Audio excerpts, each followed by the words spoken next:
شروع ہو گیا. السلام علیکم ورحمۃ اللہ وبرکاتہ. ہمارے کچھ دوست دیکھ رہے ہوں گے دعا کرے ریاض وغیرہ ہیں, اللہ مبارک کرے.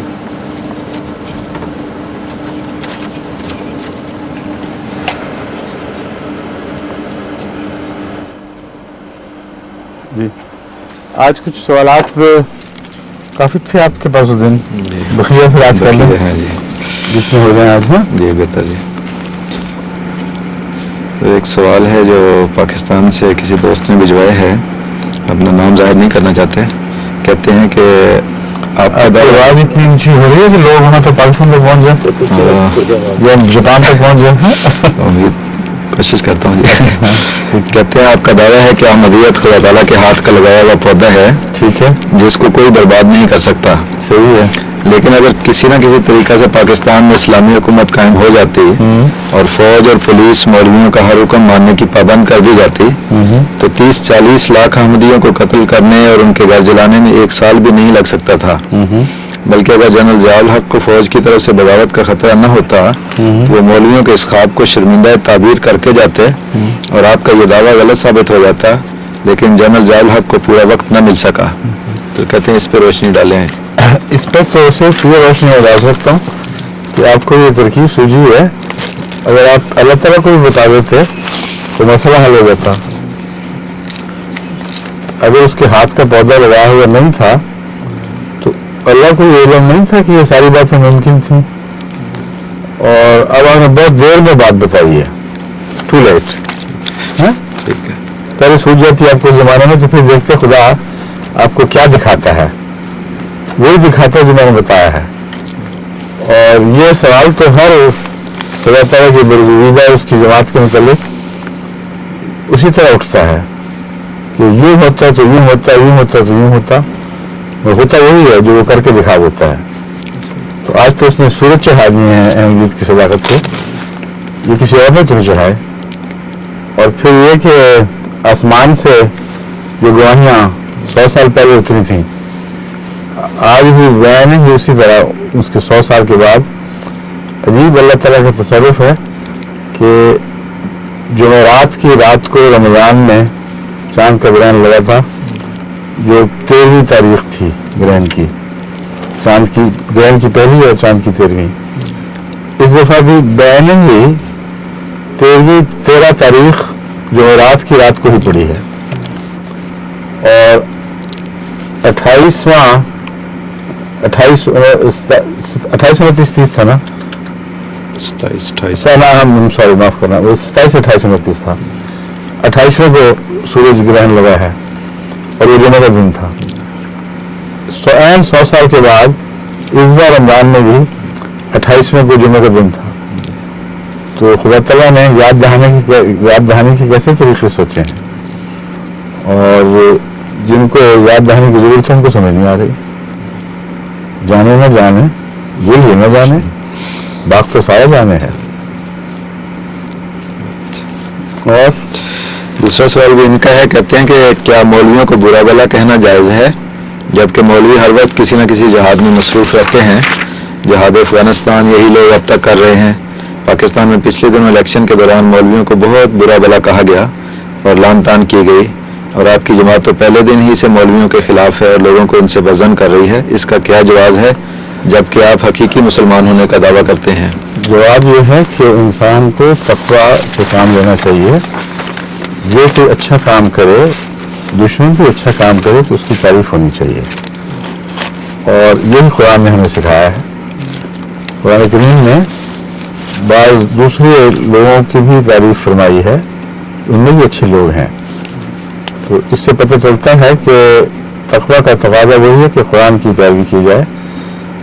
جہاد افغانستان میں شامل اگرچہ یہ درست نہیں ہے کہ سارے مولوی ہی تھے, بعض افغانستان کے مولوی مخالف بھی تو تھے, اور باقاعدہ روسی حکومت کے علماء پر اس حکومت کے تنخواہ دار بھی تو تھے, اور ادھر سے وہ قرآن کے فتوے روسی نظام کے حق میں دے رہے تھے.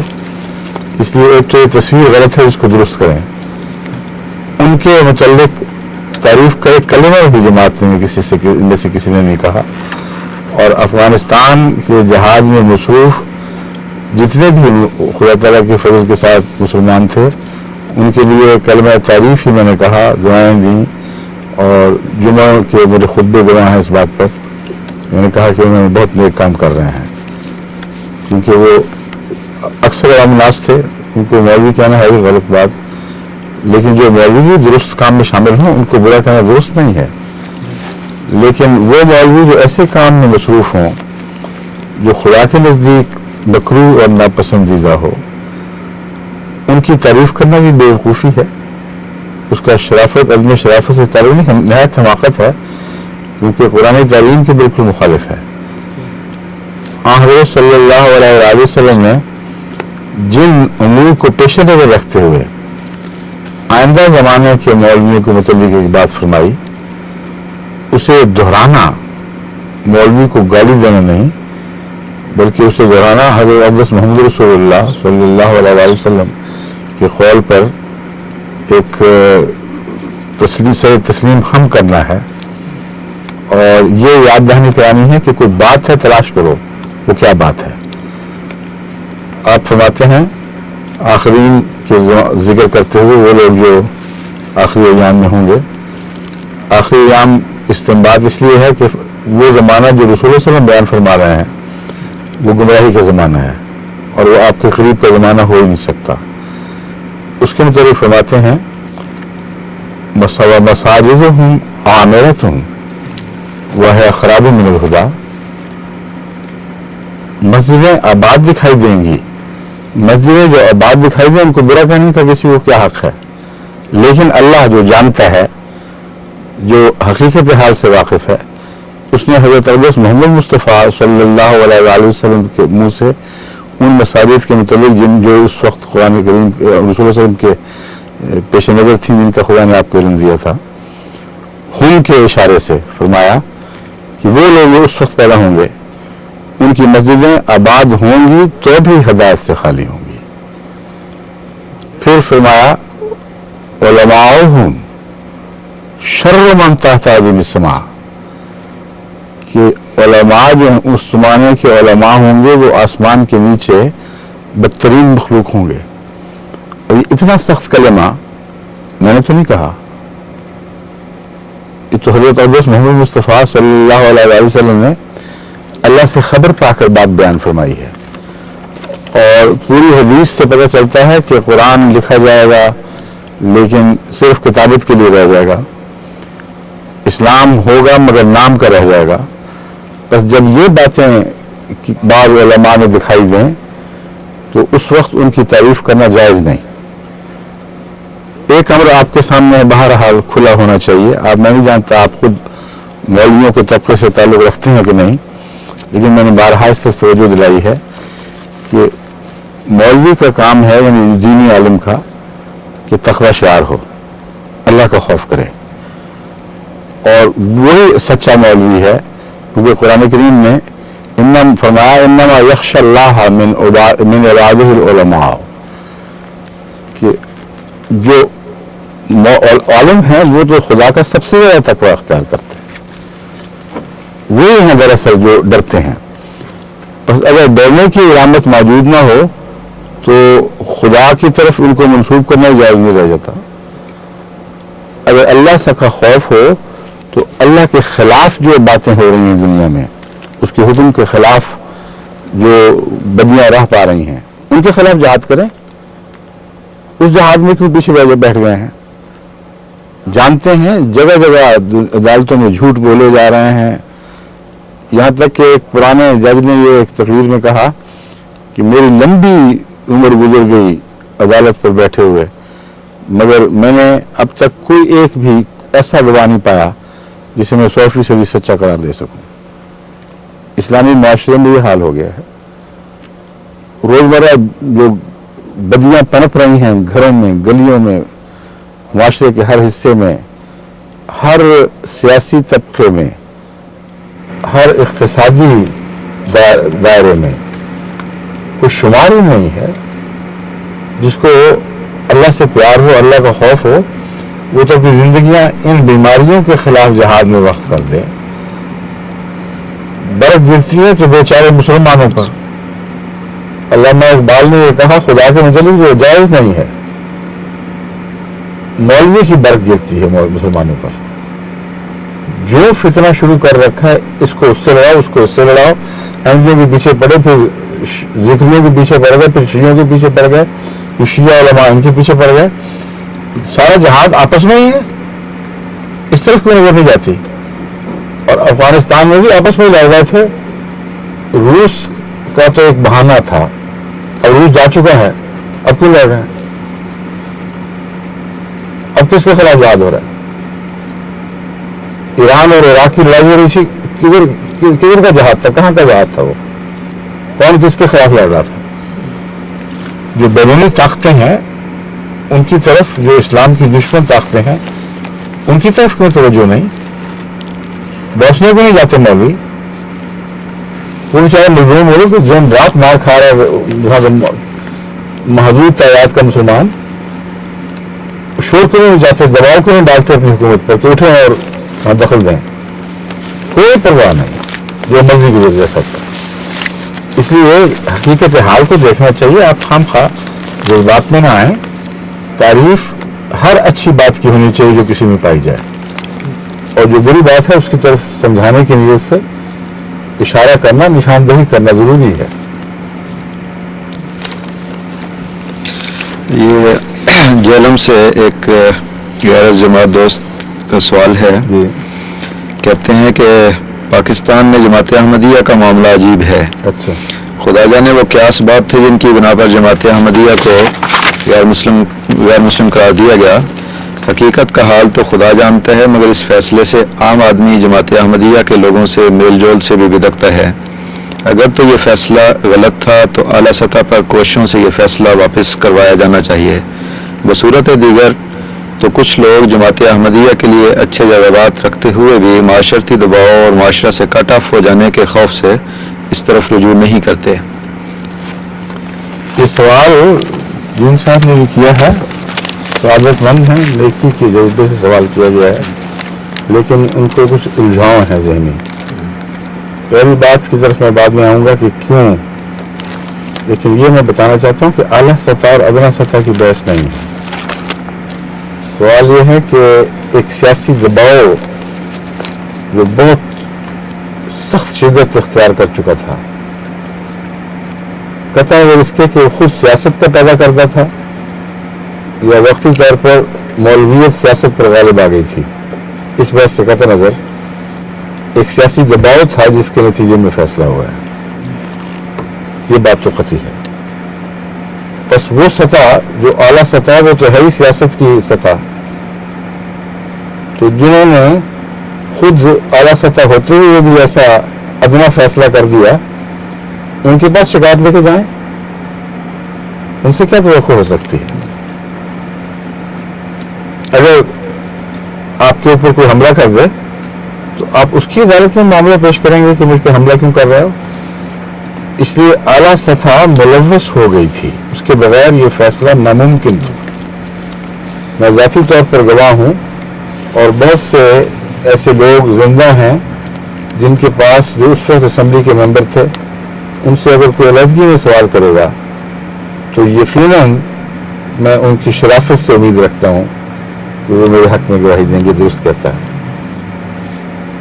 ان دنوں میں جب ہماری یہ مجلس اسمبلی میں برخاست ہوتی تھی تو کئی دوست اسمبلی کے ممبر مجھے فون کرتے تھے اور کہتے تھے ہم علیحدگی میں بات کرنا چاہتے ہیں, اور کئی اتفاقاً راستہ چلتے مل جاتے تھے.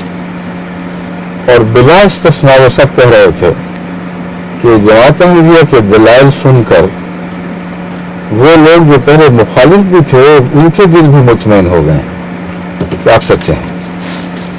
ایک پٹھان ممبر کے متعلق ایک اسمبلی کے ممبر نے بیان کیا کہ پہلے جب میں آیا تھا اسمبلی میں اور مولوی کی بات سن کر آیا تھا تو میرا فیصلہ یہ تھا کہ یہ احمدی سر سے پاؤں تک کافر ہی کافر ہیں. ایک ذرا بھی تردد مجھے نہیں تھا. اور جب میں نے مرزا صاحب کی حضرت روح مسیح ثالث کی گفتگو سنی تو جو بات آگے بڑھی میرے دل میں یہ اطمینان جاگزی ہوتا چلا گیا، اطمینان میرے دل میں جمع پا گیا، پکڑ بیٹھا اس دل کو کہ یہ وجود جو بات کر رہا ہے یہ سر سے پاؤں تک مسلمان ہی مسلمان ہے۔ پھر انہوں نے اگلی بات کی، مجھے آخر پر یہ تو اب شک ہے کہ میں مسلمان ہوں کہ نہیں اور ہم مسلمان ہیں کہ نہیں، مگر یہ مسلمان ہے۔ یہ باتیں اور ایسی بہت سی باتیں بتایا کرتے تھے اور آخر پر کہتے تھے مگر مرزا صاحب معاف کرنا، فیصلہ وہی ہوگا جو سیاسی فیصلہ ہے، اور ہم شرمندہ ہیں آپ سے، مگر آپ کو بتا دیتے ہیں کہ ان باتوں سے کوئی امید نہ دل میں لگا بیٹھیں، کیونکہ اور بہت سے ایسے پیچھے پس پردہ چیزیں ہیں جنہیں ہم ظاہر نہیں کر سکتے مگر آپ کو متنبع کر رہے ہیں۔ اور اس کی وجہ اس لیے پیش آئی کہ اسمبلی میں کھلم کھلا ان دنوں میں مولویوں کی طرف دیکھتے ہوئے یہ دوسرے ممبر ہنسا کرتے تھے، جب جواب آتا تھا حضرت خلیفۃ المسیح ثالث کی طرف سے تو وہ دیکھتے تھے، ہنستے تھے کہ آپ بتاؤ کیا جواب ہے، اور بعض دفعہ تو کرسیاں پیچھے ہنستے ہنستے پیچھے اور کرسیاں پیچھے لے جاتے تھے اپنے وزن سے ہٹ کے، ان کے ساتھ ہی کرسیاں اچھل جاتی تھیں، لیکن اس کے باوجود فیصلہ وہی ہوا جو ہونا تھا۔ یہ فیصلہ اعلیٰ سطح نے کیا تھا، پھر کس سطح کے پاس آپ ہمیں چاہتے ہیں کہ ہم فیصلہ لے کے جائیں۔ دوسری ایک اور بات ہے جو اس زمانے میں موقف میں پیش کی گئی تھی، میں آپ دوبارہ سمجھا دیتا ہوں۔ جماعت احمدیہ نے اپنے موقف میں شروع ہی میں ایک بحث اٹھائی تھی۔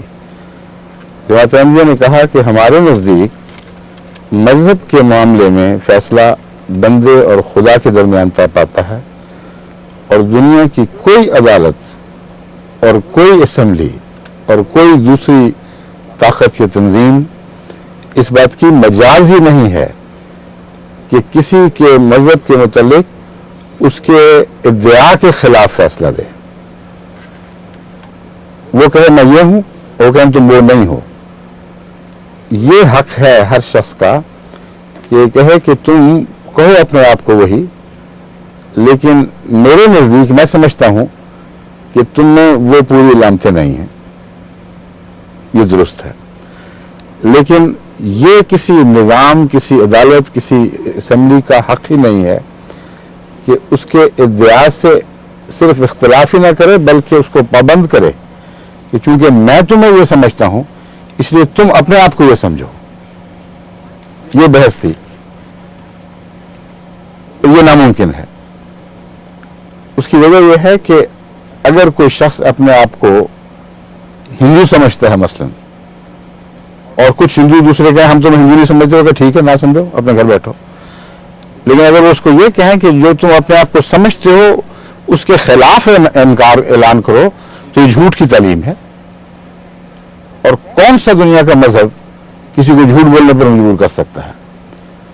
اس لیے زیادہ سے زیادہ یہ فیصلہ اگر آپ کا استدلال قبول کیا جاتا، تمام تر قبول کیا جاتا، تو اس کا ایک ہی نتیجہ نکلتا تھا کہ آپ احمدیوں کو کہیں کہ تم اپنے آپ کو بے شک احمدی کہتے رہو، مسلمان کہتے رہو، لیکن قانون کی نظر میں اکثریت کی رائے چلے گی، اس لیے ہم قانونی زبان میں تمہیں غیر مسلم قرار دیں گے، دلیل کی بنا پر نہیں، اکثریت کی بنا پر۔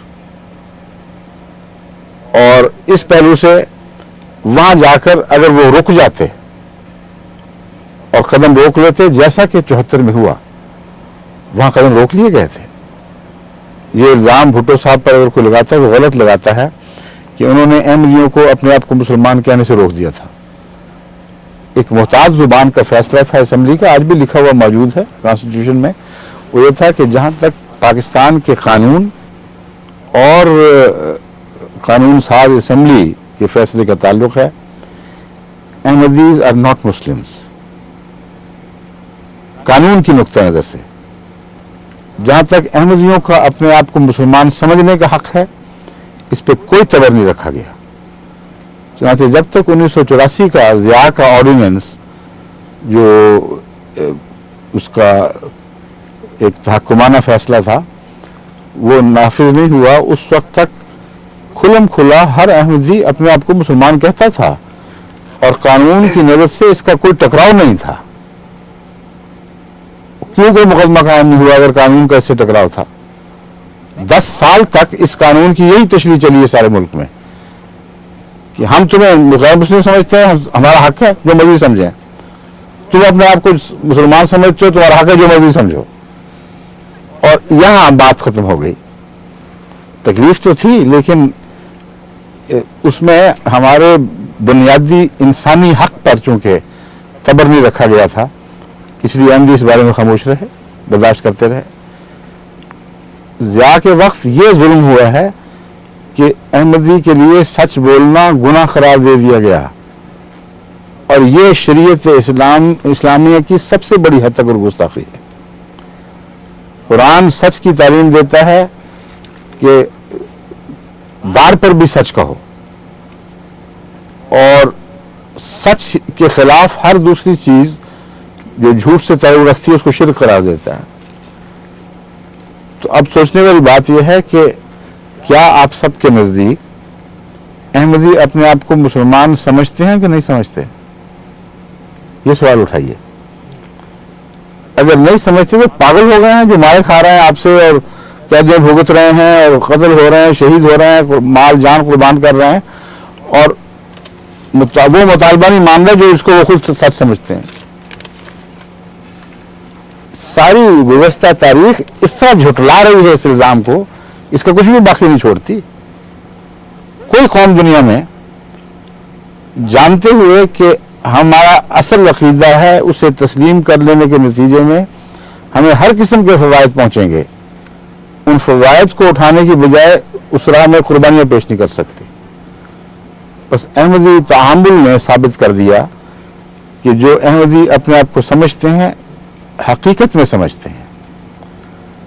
اور ملا کو خدا کی قسم کھا کے پوچھو اس سے کہ تم بتاؤ احمدی اپنے آپ کو مسلمان سمجھتے ہیں کہ نہیں سمجھتے؟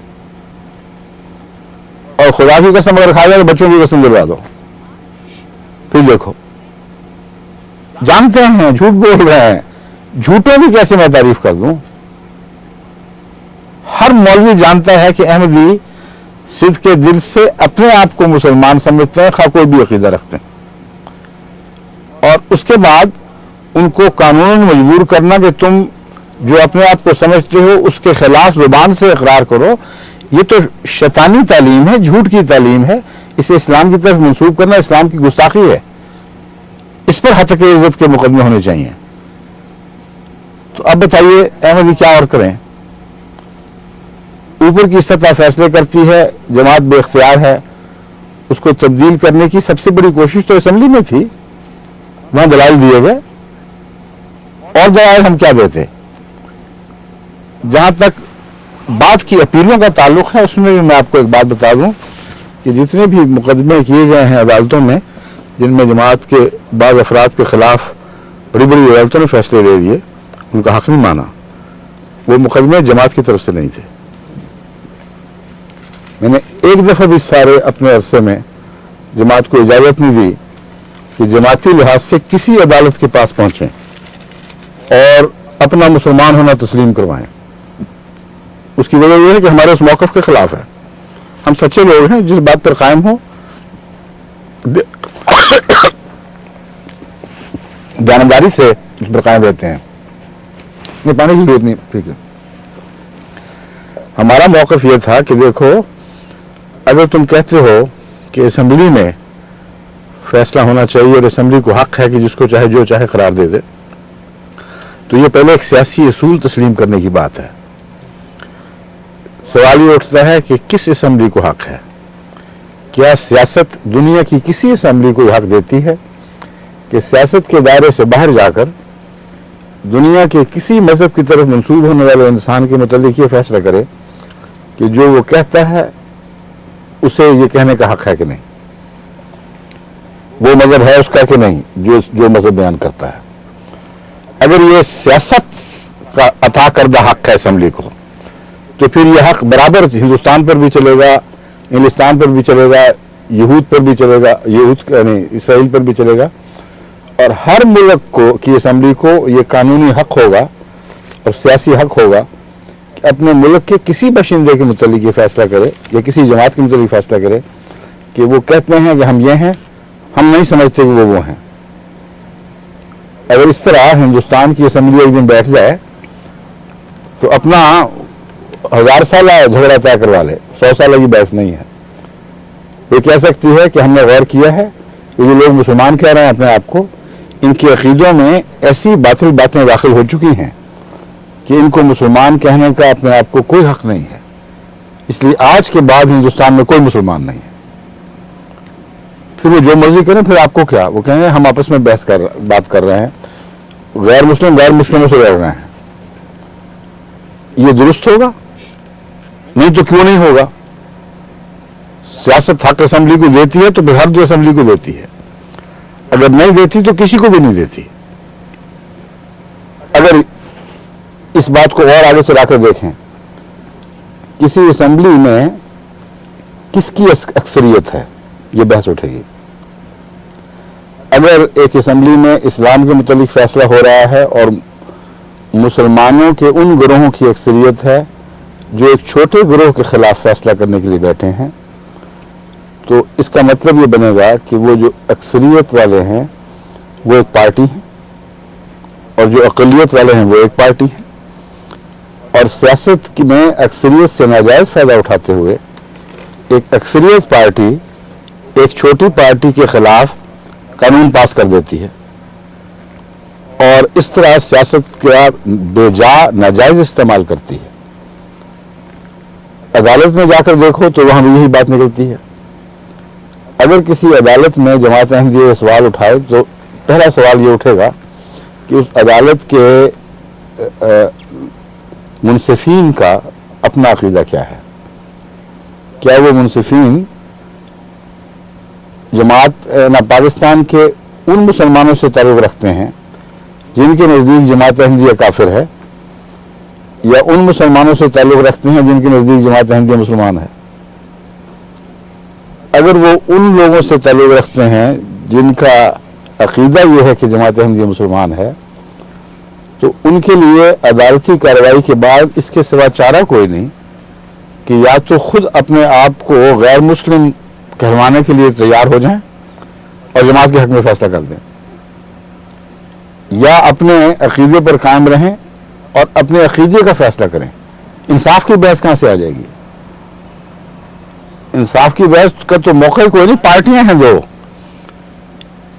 عدالت فریق ہے، اور اگر کوئی احمدی جج آ جائے تو کیا آپ اس کا فیصلہ مانیں گے؟ عدلیہ میں 2 گز کہاں سے ہو گئے؟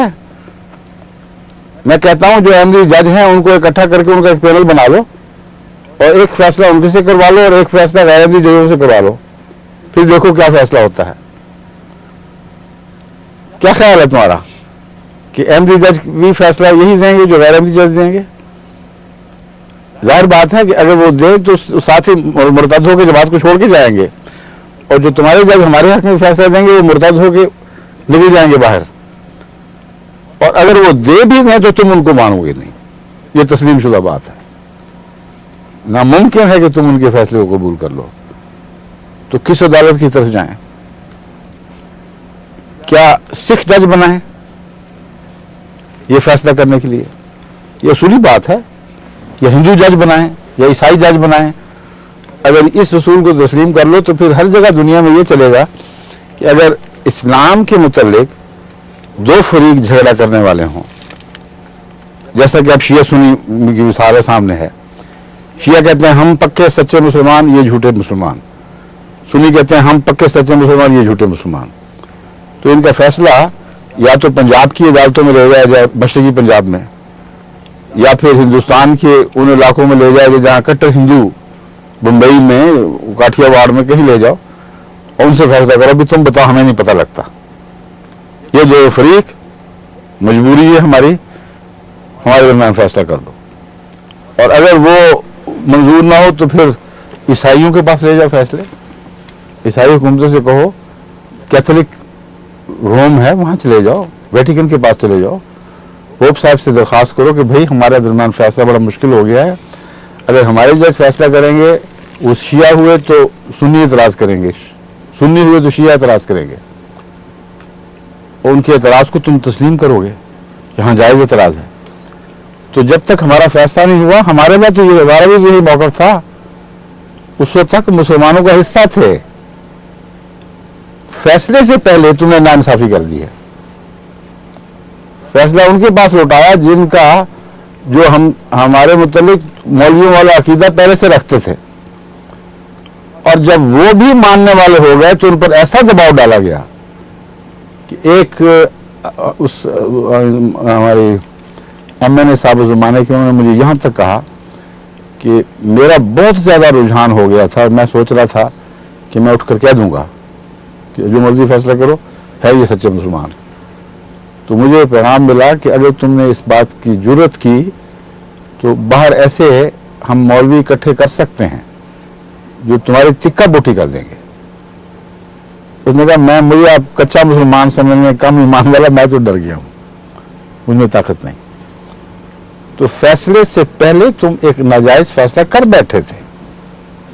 جو پارٹی تھی، جو فریق تھا اس ایک فریق کو تمہیں طاقت دے گی کہ دوسرے فریق کے خلاف وہ فیصلہ دے دیں. پھر اس عدالت عالیہ جو اسمبلی کی بنی ہوئی تھی، اس کا ایک اور حال سن لیجئے.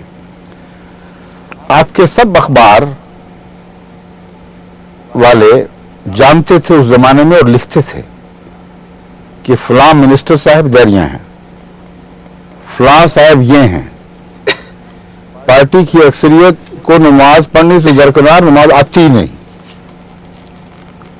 اور یہ سارے بیٹھے ہوئے تھے یہ فیصلہ دینے کے لیے کہ ہم یہ مسلمان ہیں کہ نہیں. ان میں لازماً دہریے شامل تھے، اور اگر کوئی کسر رہ گئی تھی تو اس کسر کو ضیاء الحق صاحب نے اپنے زمانے میں پورا کر کے عملاً اس بات کے خلاف گواہی دے دی جس بات کی تائید میں انہوں نے مزید اقدام کیے تھے.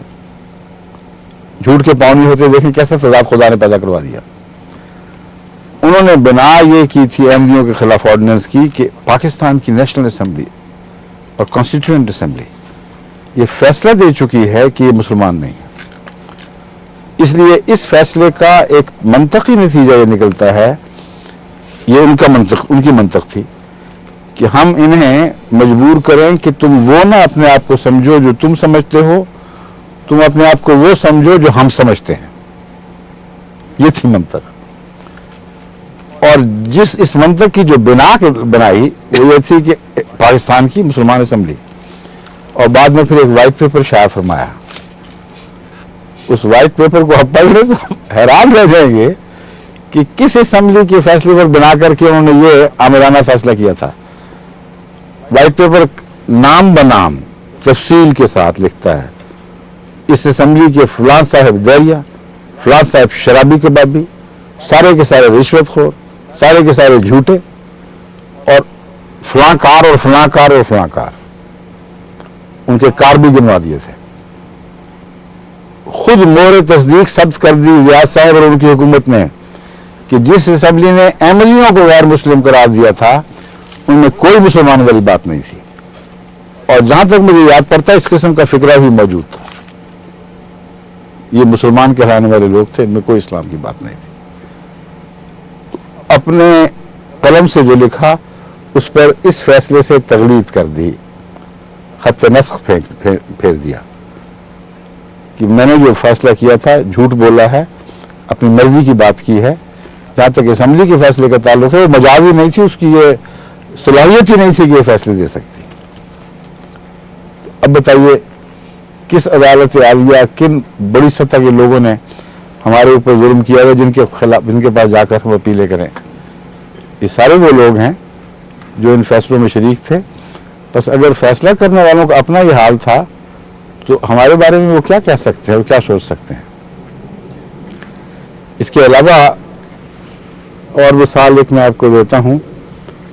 ایک اور بات بتانا چاہتا ہوں کہ اختلاف ہے ختم نبوت کی تشریح میں.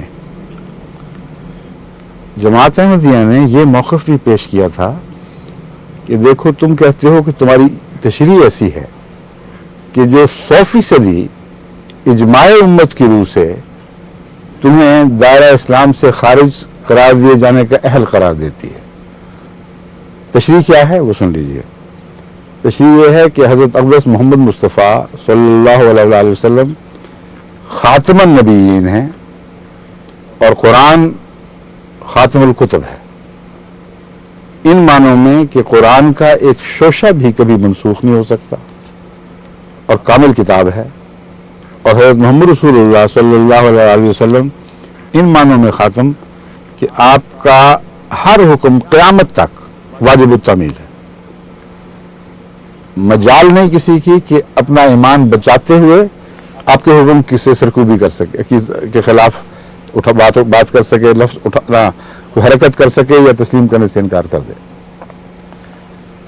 تو جو بھی سرکش پیدا ہوگا محمد رسول اللہ کے ایک حکم کی جو سرکشی کرتا ہو، کمزوری سے عمل چھوٹنا اور بات ہے، یہ کہہ کر کہ ان کو حق کوئی نہیں ہے، ان کا یہ فرمان وقت کے لحاظ سے پیچھے رہ گیا ہے، اب یہ فرمان نہیں چلے گا۔ جو یہ عقیدہ رکھتا ہے جماعت احمدیہ کے نزدیک، وہ محمد رسول اللہ کی امت سے نکل جاتا ہے، یہ ہمیں تسلیم ہے، یہی ہمارا جرم ہے۔ لیکن اس کے باوجود ہم یہ کہتے تھے کہ اس شخص کا جہاں تک حق ہے اپنے آپ کو امت محمدیہ کی طرف منسوب کرنے کا، اس کو ہم نہ چھین سکتے نہ تم چھین سکتے ہو۔ قرآن کریم سے اس کی تائید پیش کرتے رہے، اور یہ لکھی ہماری طرف سے موجود ہے کہ قرآن کریم فرماتا ہے ایسے لوگوں کے متعلق جن کے متعلق حضرت محمد رسول اللہ صلی اللہ علیہ وسلم کو خود خبر دے رہا ہے کہ لما يدخل الایمان فی قلوبہم، یہ ایسے لوگ ہیں جن کے دلوں میں ایمان داخل ہی نہیں ہوا، جھانکا بھی نہیں ایمان نے، ان کو بھی مسلمان کہلانے کے حق سے تم نہیں روک سکتے۔ محمد رسول اللہ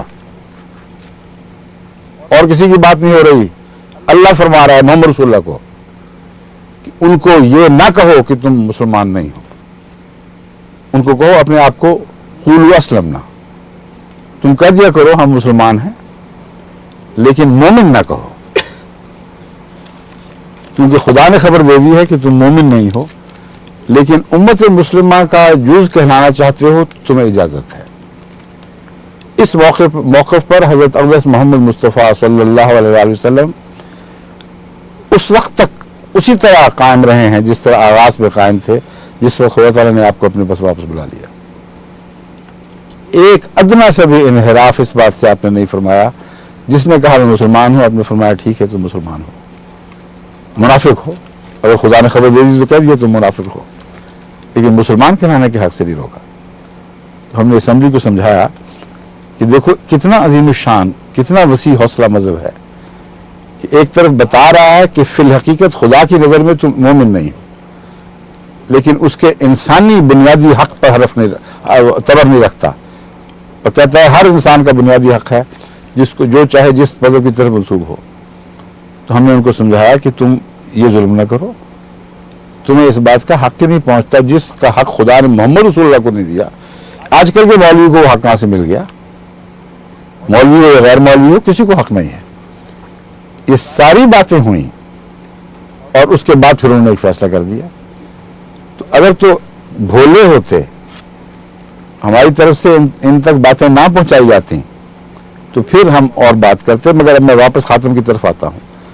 خاتم والی بات میں ہم نے یہ ان سے کہا کہ دیکھو ہمارا عقیدہ یہ ہے کہ حضرت محمد رسول اللہ صلی اللہ علیہ وسلم کے بعد کوئی آزاد نبی پیدا نہیں ہو سکتا، شریعت محمدیہ کو کوئی منسوخ کرنا تو درکنار، اس کا ایک نقطہ بھی منسوخ نہیں کر سکتا۔ اگر خدا کسی کو نبی بنائے گا تو وہ امتی نبی بنائے گا، اور مطیع نبی یعنی محمد رسول اللہ کا غلام نبی، اس سے باہر نبوت نہیں آ سکتی۔ ہم نے کہا کہ یہ اگر ہم ثابت کر دیں تم پر کہ بین ہی یہی تعریف خاتمیت کی ہم سے پہلے بڑے بڑے بزرگ علماء کر چکے ہیں، تو اگر تم انصاف اور تقوی میں قائم ہو تو ان کے خلاف پہلے کفر کا فتوی جاری کرو، کہو کہ حضرت محی الدین ابن عربی جب یہ بات لکھ چکے تو کافر ہو گئے اور دائرہ اسلام سے نکل گئے، مولا علی قاری نے جب یہ بات لکھی تو کافر ہو گئے اور دائرہ اسلام سے نکل گئے۔ ان کا ایک ایک نام گنوا کر ہم نے حوالے دیے، ان سب کو نکالو، پھر ہماری باری، ہم تو بعد میں آئے ہیں، پہلوں کا قصہ تو صاف کر لو۔ ایک جواب ہمیں جو آج تک نہیں دیا گیا، ان پر کیوں نہیں بولتے؟ یہ جو ختم نبوت کے گروہ بنے پھرتے ہیں، جو ان کے اپنے امام مولانا محمد قاسم نانوتوی صاحب، انہوں نے باقاعدہ دلیلیں دے کر بیان ہی وہی عقیدہ پیش کیا ہے۔ تہذیب المیراث کتاب اٹھا کر دیکھ لیجئے، اس میں 100% وہی بات فرمائی ہے جو جماعت احمدیہ کا عقیدہ ہے۔ ان کو بتایا گیا، دکھایا گیا، کتابیں لے گئے ساتھ، یہ دیکھ لیں آپ سب اسمبلی کے ممبران صاحبان، مولوی صاحبان، یہ آپ بھی دیکھ لیجئے، یہ مولانا محمد قاسم نانوتوی ہیں، دیوبند کے بانی، فتووں کے جوش میں آئے ہوئے تو یہاں سے شروع کرتے بات۔ یہ مولوی صاحب ہیں جن کے متعلق بریلویوں نے لکھا اور بابان ظہر کہا کہ مرزا غلام احمد قادیانی کو ختم نبوت کے باوجود نبوت کے دعویٰ کرنے کا رستہ دینے والے اور رستہ دکھانے والے یہ مولوی صاحب ہیں۔ اس عدالت میں بات کریں گے جو عدالت سب کچھ جانتی ہے، سب کچھ سمجھتی ہے، ایک ایک لفظ جو نہیں بھی جانتی تھی ہم ان کو دکھا چکے ہیں۔ کیوں نہیں شائع کرتے ہوئے اسمبلی کی گواہی؟ پتہ ہے کہ شائع ہوگی تو سب سچ کوٹ سب کو ظاہر ہو جائے گا، دنیا کو پتہ لگ جائے گا کہ دلیلیں کیا تھیں۔ ایک صاحب بعد میں بیچارے وہ کچھ گھبرا گئے تھے، مگر میرے سامنے انہوں نے گواہی دی اور اللہ گواہ ہے کہ بالکل یہی گواہی تھی ان کی۔ میرے سامنے ایک میرے ایسے دوست کے سامنے جو ان کے دوست تھے اور قطعی گواہی دی تھی۔ وہ کہتے تھے کہ ایک اس دوست نے مجھے بتایا کہ صرف میرے سامنے نہیں بلکہ جس ضلع میں وہ وکالت کرتے تھے اس میں وکلاء کی موجودگی میں انہوں نے اعلان یہ بات کہی۔ کسی نے ان سے پوچھا کہ جناب اگر آپ لوگوں کا فیصلہ ایسا ہی قوی تھا اور جماعت احمدیہ حقیقتاً دلائل کی بنیاد پر واضح اور قطعی طور پر غیر مسلم کہلانے کی مستحق تھی تو اس کارروائی کو شائع کیوں نہیں کرتے؟ شائع کریں تاکہ یہ قصہ نپٹے بیچ میں سے، ہر آدمی کو پتہ لگ جائے۔ یہ اسمبلی نے کوئی ظلم نہیں کیا، تو انہوں نے جواب دیا شکر کرو شائع نہیں کرتے، اگر شائع کر دیں تو آدھا پاکستان احمدی ہو جائے۔ میں نے جب یہ بات سنی میں نے کہا آدھا تو نہیں، میرا خیال ہے شاید پورا ہی ہو جائے، اللہ توفیق دے تو۔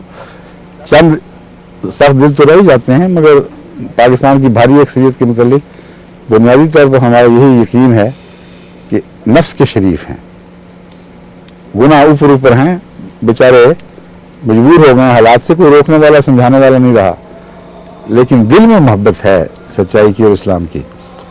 تو میں نے کہا کہ یہ تو پورے ہو جاتے شاید، لیکن یہ تو خیر کہنے کی باتیں، اللہ جس کو توفیق دے وہی ہوتا ہے، ہر بندے کے کہنے سے تو نہیں ہو جاتا۔ میری یہ گزارش ہے کہ اس کو شائع کر دیں، جو باتیں میں نے بیان کی ہیں وہاں دکھائی دیں گی آپ کو، ہر بات سچی ہے۔ یہ سب باتیں ہم کہہ چکے ہیں، سب پاپڑ بیل چکے ہیں، اونچی سے اونچی عدالتوں کے سامنے یہ باتیں بیان کر چکے ہیں، لیکن جانتے بوجھتے سنوائی نہیں ہوتی تو ہم کس کے پاس جائیں؟ اس لیے اصولاً جب ہم نے یہ حق ہی نہیں مانا کہ دنیا کی کسی عدالت کو یا دنیا کے کسی سیاسی گروہ کو اپنے ملک کے باشندوں کے خلاف یہ حق حاصل ہے کہ سیاسی اکثریت کے نتیجے میں مذہبی فیصلے کریں، یہ حق ہی ہم نے تسلیم نہیں کیا، تو آخری بات پھر وہی میں دہرا رہا ہوں جو سب سے پہلے کہی تھی، ہمیں اس اصول کو توڑنے کی کوئی ضرورت نہیں ہے۔ اللہ فیصلہ فرمائے گا اور وہ فیصلہ جب فرمائے گا تو تمہاری کچھ پیش نہیں جائے گی۔ اس کا فیصلہ دو طرح سے ظاہر ہوتا ہے، یا سزا کی صورت میں، اور پھر وہ ایسے لوگوں کو مٹا دیتا ہے جو باوجود بار بار حق سننے کے بات نہیں مانتے، اور دوسرا رحم کی صورت میں، جیسا کہ حضرت اقدس محمد رسول اللہ صلی اللہ علیہ وسلم کی دعاؤں کے نتیجے میں سارے کا سارا طائف جو آپ کے خلاف ظلم میں سب سے بڑا ہوا تھا مسلمان ہو گیا۔ تو جب خدا کی تقدیر چلے گی تو دونوں میں سے ایک تقدیر تو لازماً آئے گی، پھر آپ چاہیں تو روک نہیں سکیں گے۔ اگر نعوذ باللہ خدا نخواستہ آپ لوگ اپنی ضد پر یہ باتیں سننے کے باوجود قائم رہے یا دنیا سے ڈر کر خدا کا خوف چھوڑ دیا تو پھر اللہ کی مرضی ہے، چاہے تو یہ فیصلہ کرے چاہے تو وہ فیصلہ کرے، چاہے تو آپ کے دل بدل دے، چاہے آپ کو سرپرستی سے بٹا ڈالے اب تک قلم پھیر کر. مگر میری دعا اور التجا یہی ہے اللہ سے مسلسل کہ آپ کے دل بدل دے اور اپنے فضل کے ساتھ آپ میں سے جتنے سعید فطرت لوگ ہیں سب کو ہدایت کی توفیق بخشے. رہا خوف والی بات تو میں اس کے جواب دے ہی چکا ہوں کہ دنیا کا خوف نہیں کرنا چاہیے، اللہ کا خوف رکھنا چاہیے. اگر دنیا کے خوف سے ڈر کر انسان صداقت کی تائید چھوڑتا ہے تو قرآن تو اس کی کثرت سے مثالیں دیتا ہے. ایک کے بعد دوسرے لوگ آئے اور اس طرح وہ ضائع ہو گئے اور مٹ گئے. خدا کا خوف قرآن کریم فرماتا ہے یہ لوگ لوگوں سے ڈرتے ہیں اور مجھ سے نہیں ڈرتے، اور بڑی سخت تنبیہ ہے. تو وہ لوگ جن کے دل میں واقعی احساس ہے کہ جماعت سچی ہے ان کو پھر جرأت کرنی چاہیے. دعا سے جرأت ہوگی، یہ میں بتا دوں دعا کریں گے تو جرأت نصیب ہوگی. اور کوئی سوال ہے؟ انہیں کا یہ ایک سوال ہے، کہتے ہیں کہ ذہن میں یہ سوال ابھرتا رہتا ہے کہ اگر آپ کا سلسلہ ٹوٹل ٹروتھ پر مبنی ہے تو دنیا میں اس کا جتنا پھیلاؤ اور عددی وسعت ہونی چاہیے تھی وہ نہیں ہے، اس کی کیا وجہ ہے؟ ٹوٹل ٹروتھ سے تو مراد میں سمجھا نہیں. حقیقت یہ ہے کہ قرآن اور سنت ٹوٹل ٹروتھ ہیں، اور اگر یہ مراد ہے کہ ہم کلیتاً قرآن کے تابع اور سنت کے تابع عقائد رکھتے ہیں تو پھر آپ کی بات درست ہے، ہم ٹوٹل ٹروتھ پر مبنی ہیں. لیکن یہ نتیجہ نکالنا کہ ٹوٹل ٹروتھ ہر حالت میں بہت تیز رفتاری کے ساتھ دنیا پر غالب آ جاتی ہے، یہ ٹوٹل ٹروتھ کے خلاف ہے. کیونکہ جب قرآن کو ٹوٹل ٹروتھ تسلیم کر لیا تو قرآن گواہی دیتا ہے کہ حضرت عیسیٰ علیہ الصلوۃ والسلام خدا کے سچے برگزیدہ تھے اور ان کو رد کیا گیا. اور لمبے عرصے تک جس کو اصحاب کہف کا زمانہ شمار کیا جاتا ہے، قرآن کریم کے بیان کے مطابق 300 سال اور 9 زائد کر لیں، اتنے لمبے عرصے تک عیسائیت نہ صرف مغلوب رہی بلکہ مغلوب تو نہیں رہی، مظلوم رہی. اور اتنی عددی اقلیت تھی کہ بے حد بھیانک ظلم ان پر کیے جاتے تھے، یہاں تک کہ وہ بعض دفعہ زیر زمین پناہ لینے پر مجبور ہو جاتے تھے. تو ٹوٹل ٹروتھ تو ہمیں یہ بتا رہی ہے، جس کو میں ٹوٹل ٹروتھ تسلیم کہہ رہا ہوں اس کا فیصلہ آپ کے سامنے رکھ رہا ہوں. حضرت مسیح موعود علیہ السلام کا دعویٰ تھا کیا؟ یہ بھی تو سوچیں. آپ کا دعویٰ تھا کہ میں وہ مسیح ہوں، یعنی اس کا مسیل ہوں جو موسیٰ کے بعد آیا تھا. اور اسی طرح حضرت محمد رسول اللہ کے بعد آخری زمانے میں پیدا ہونے والا مسیح میں ہوں، یعنی اس کی خوب اوپر آیا ہوں. تو یہ کیسے ہو سکتا تھا؟ دعویٰ مسیحیت کا کرتے اور غلبہ فوراً ہو جاتا، پھر جھوٹے ثابت ہوتے. اگر غلبہ آنن فانن ہو جاتا تو پھر خطرے کی بات تھی کہ گڑبڑ ہے، یہ مسیح نہیں ہے. تو مسیحیت کے دعوے کی یہ بات تصدیق ہو کر رہی ہے جو آپ فرما رہے ہیں. اس لیے یقین رکھیں کہ غلبہ ہوگا اور ہو رہا ہے، لیکن خدا کی تقدیر میں جو وقت مقدر ہے وہ تمہارا لینا ہے. ایک بات میں بتا دوں کہ رسول اللہ صلی اللہ علیہ وسلم نے یہ بھی فرمایا ہے کہ ضروری نہیں کہ 300 سال ہی ہو. تشبیہ کا مطلب یہ نہیں ہوتا کہ 100% کامل تشبیہ ہو، نمایاں طور پر ملتی جلتی باتیں ہونی چاہیے. فرمایا کہ ہو سکتا ہے محمد رسول اللہ کی برکت سے ہمیں اس سے جلدی غلبہ نصیب ہو جائے. اور اب جن دنوں میں ہم داخل ہو رہے ہیں مجھے دکھائی دے رہا ہے کہ انشاءاللہ تعالیٰ اب غلبے کی رفتار بہت تیز ہوتی جا رہی ہے اور دن بہ دن بڑھتی چلی جائے گی انشاءاللہ تعالیٰ. السلام علیکم ورحمۃ اللہ وبرکاتہ. خدا حافظ.